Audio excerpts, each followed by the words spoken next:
Morning.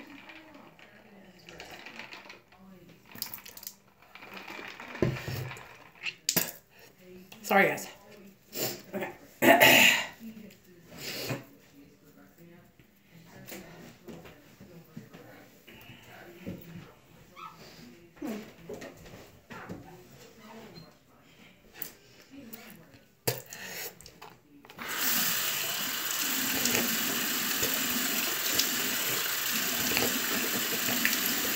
Good morning. Sorry about that. Good morning, you guys. Hey, y'all. It's Monday. How's everybody doing this morning?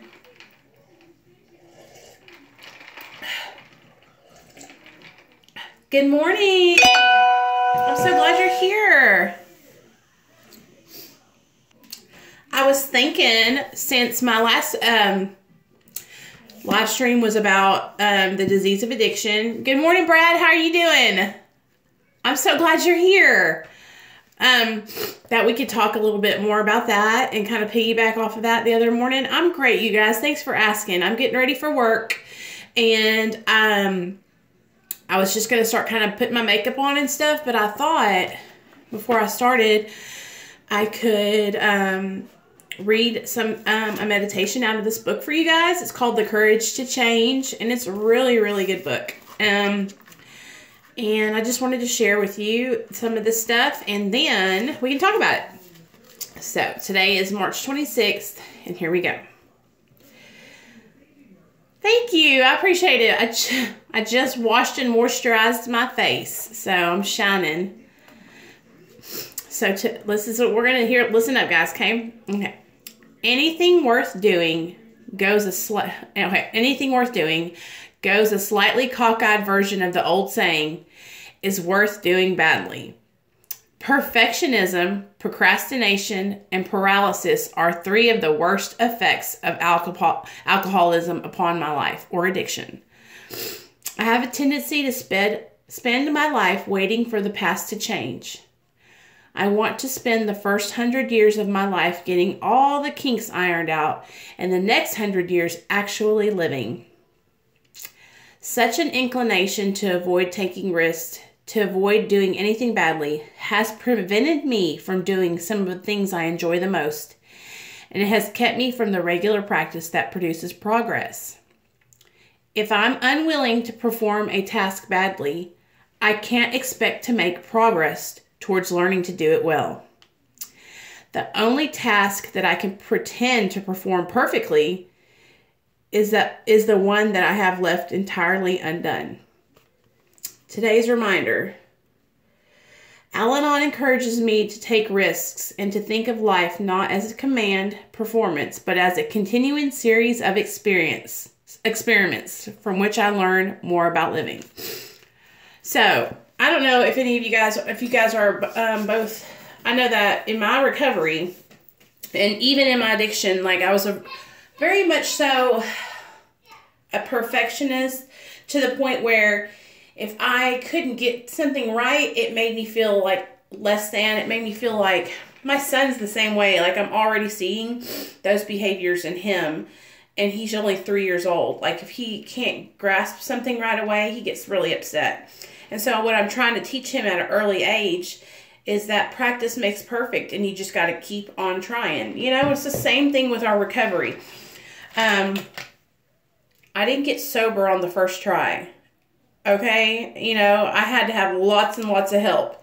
You know, and right now, you know, I'm in the medically assisted treatment, which is I'm on Suboxone. And so that's what has been working for me and helping me to stay on the right track and helping me to stay sober. You know? And so many people out there struggle, especially with opiate addiction, with relapsing over and over and over again, because the want for opiates in the brain, it's so much different than any other drug, like cocaine or methamphetamine. It's a drug that you become physically addicted to. So when you get sober and you're going through that withdrawal period, it's really, really hard to stay away. Yeah, it is totally. And I try not even to look at them as like mistakes. I try to look at them as just like learning experiences, because when I say the word mistake, I get like a negative condensation. Like I feel like it means something negative. I don't even that word. You know what I'm trying to say. And whenever I say that, I'm like, oh well, I'm not making a mistake. I'm just learning. It's just a learning experience. And even with my little boy, and that's how I have been learning, you guys. It's so crazy how God changed my life and put my son in my life, because the things that I'm teaching him now as a little boy are the things that I'm working on learning myself as an adult. And that's how, like, things have come full circle for me. I remember as a small child, my dad had this, like, expectation of me that was, like, higher than anything I could achieve ever, And so I had this, like, this expectation I could never reach. And so that made me feel like I was failing, and I don't want to make my son feel like that. So I'm always telling him how amazing he is and how much I love him and how he's perfect. But it's just that simple. The way we would treat a child, at their young ages is the way we need to treat ourselves when we're early in our recovery, or when we're just in recovery, period. Because we're like brand new people, we're just trying to learn how to live life on life's terms. I love my baby so much, and I'm constantly trying to learn what I can do to be a better mom to him, because I know that I learned life the wrong way. Like I'm well aware of that. I made plenty of mistakes to show that, I have absolutely no coping skills. And I don't want to raise him up to not have coping skills, And it's hard because I want to give him everything. I want him to have everything he wants in life. But then when I do that, what that causes is that spoiled, like, entitledness, So it's like a two-edged sword. It's really, really hard, you guys. Being a mom is the hardest thing I've ever experienced in my whole entire life. Like, there's nothing that can beat it. Like, it's so hard. And you guys have moms. Y'all's moms, I'm telling you what, if they were there in your life, they love you very, very, very much. And even if they weren't in your life, they love you still. They think about you all the time. There's nothing like having a kid and having, giving a birth to a child. You never forget it. It was the most amazing experience ever. I remember when Nathaniel came, I just cried, and Neil cried. I remember Neil's eyes. We have a picture of him looking at Nate when he was first come out, and it's the coolest picture ever. But it's just like, we have to treat ourselves gently, just like we would treat a little kid, and yeah, it's true. Because whenever, like, Nathaniel, he loves hanging out with all his friends. He's only 3, you guys, but he has 2 friends in the neighborhood, and that's all he thinks about when he wakes up is going to see his friends. So it's like, I got to calm him down and say, baby, we got to eat breakfast. We got to get ready for work. Mommy's got to do this. And when we get home, we'll play with our friends, But I like it. I like that he's so social, and I like it that he likes being with his friends. But I also want him to understand that he didn't have to have those people around to have fun, and that's kind of what we're working on right now, because I can see him like I would like search for outside things to make me happy, like people, places, and things, like food, candy, people, and I just want to make sure that knows that he doesn't have to have nobody to have a great time, that he is just an awesome boy. So anyway, just treat yourself gentle today. If you're getting ready for work like I am, just talk to yourself and give yourself some credit, like if you made it through, hey Nikki, if you made it through the day all weekend long, clean and sober, give yourself a pat on the back. I mean, y'all, there's people out there that are dying daily over, getting overdosing. You too, babe. Miklo, I like that. Where are you from? So, give yourself a pat on the back. Be proud, because listen, it's hard. It's hard, especially when you're first starting out. because it's like those thoughts, they just come running in your brain. And if you just keep on fighting those thoughts and pushing them out and asking for support and help and reaching out and talking to other people that are in recovery, that's been the biggest thing that has helped me, is to like have a support system. I have you guys here on YouTube. I got my family on Facebook. I got my Instagram fam. I mean, seriously, you guys, I have so many people that I've made friends with in recovery on social media and in real life that it's helped me so much. Oh, wow. El Salvador. So cool. My dad and mom just moved back from New York. They were living there for, they lived there for 3 years. My dad's from there. I was born there too, but I only lived there till I was like 4 or 5. And I was raised up here in Arkansas in the South. That's why I sound so country. Hey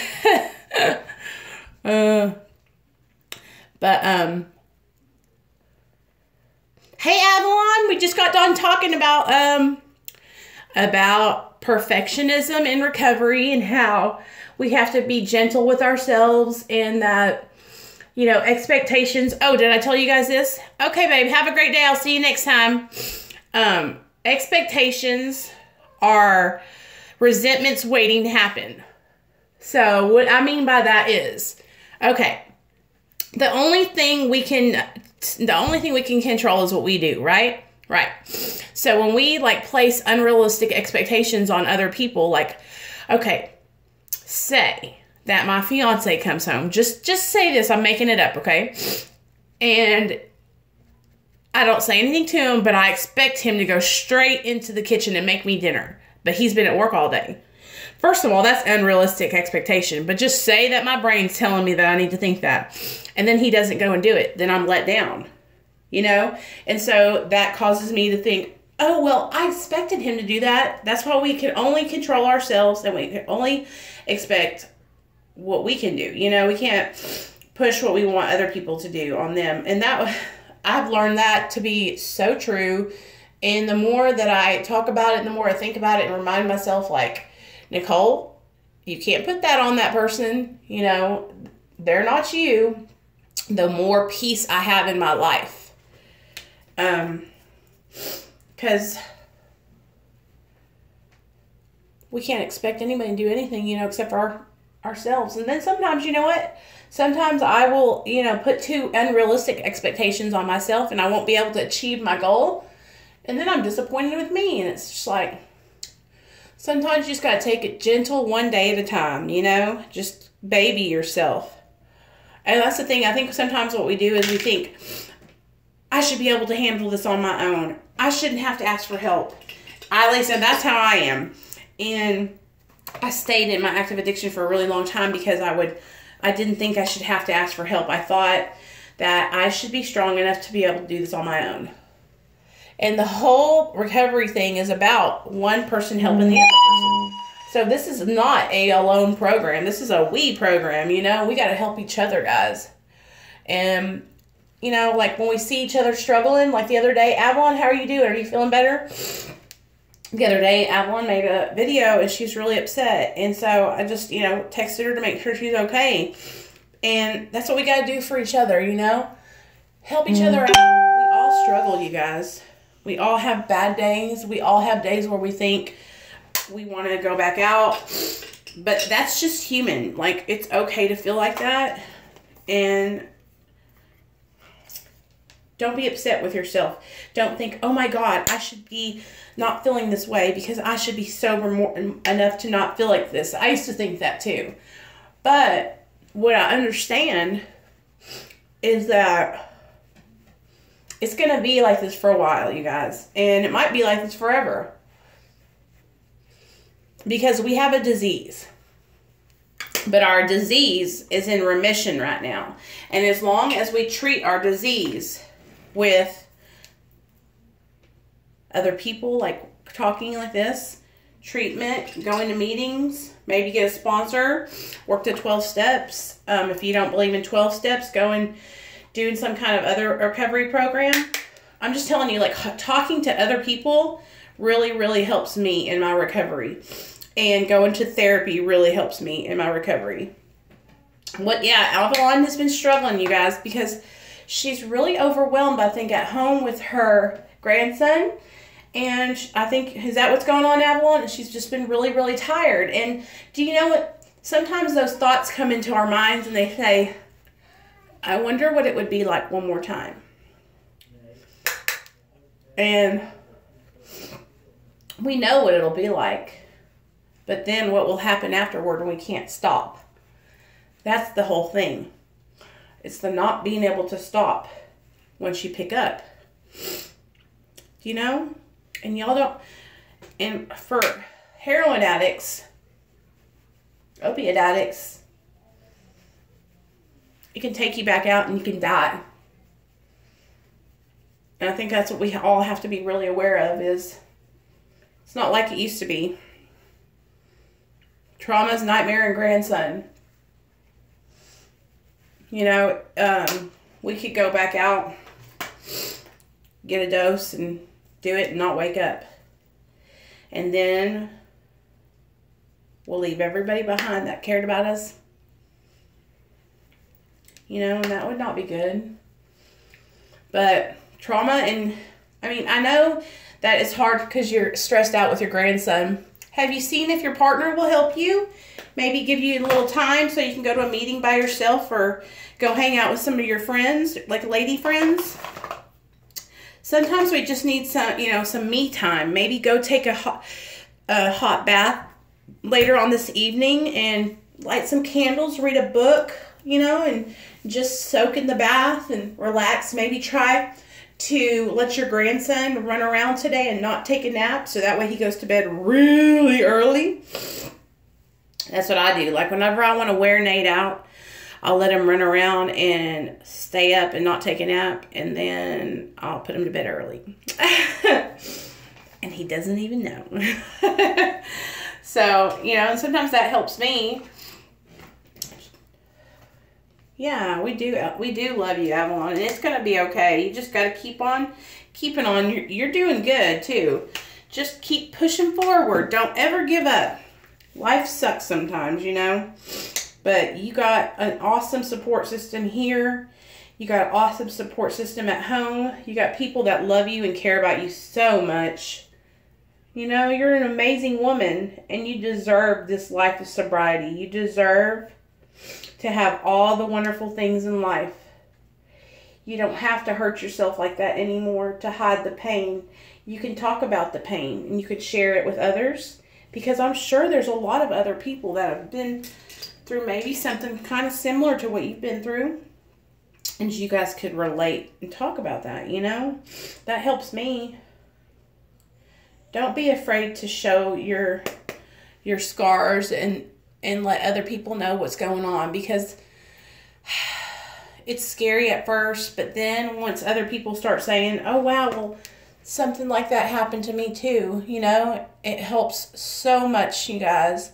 Like, I used to be really afraid to put myself out there and like admit what I was struggling with for a long time. I was embarrassed of what other people would think. I was embarrassed that they would make fun of me or call me names, call me fat, you know, as I was really insecure about my weight. And I would talk about that a lot because I was really insecure about how I looked. But you know what? I haven't really had that bad of an experience. In fact, I've had a lot of love, a lot of support. Maybe every now and then I'll get a troll. You know, somebody that comes in trying to act crazy, saying some mean stuff. And you know what I do? Delete and block them. I don't have time for that bullshit.